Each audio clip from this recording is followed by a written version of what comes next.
台中的灾情，伫梨山地区有60多座大型的水塔，因为地动全倒去，当地人即马是真烦恼，会无水通用。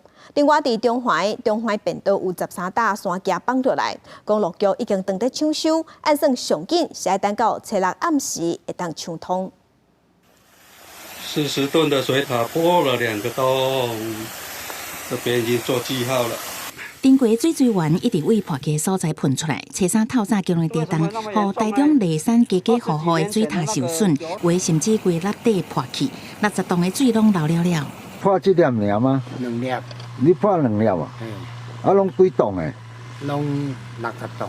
梨山因为自来水无普及，为着压烧柴水果甲民生用水，普遍拢会装大型水塔。目前初步估计有60外个倒去、车去、毁损的状况，严重影响当地用水。居民讲，定新搁装至少要1至3个月。和平区公所是讲，目前民生用水水源无问题，破去大部分拢是伫压烧柴水果的水塔，已经加强抢修。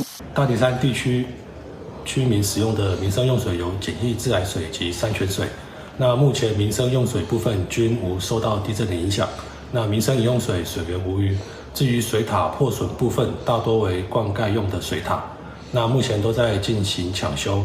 这边到17.3K 的地方，前后还有电杆断掉。花莲乡的地动，中环便道部分路段石头放落来，路基受损甲塌落去。公路局测试持续封路抢修，大型工具机入去6.8公里的所在。那目前我们西边的灾点呢，我们清到了6.7、6.8K 的地方，预计今天可以把它清通为止。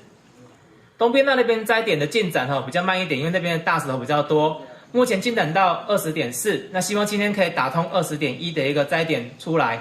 公路局表示，目前中环便道6.8公里至23公里，拢总有13位山坪规个放弃，全路拢封起来。其中7位是大规模崩塌，一定初六暗时6点抢通。各管工务段提醒民众，地动了后上好唔通进入山区，确保安全。记者综合报道。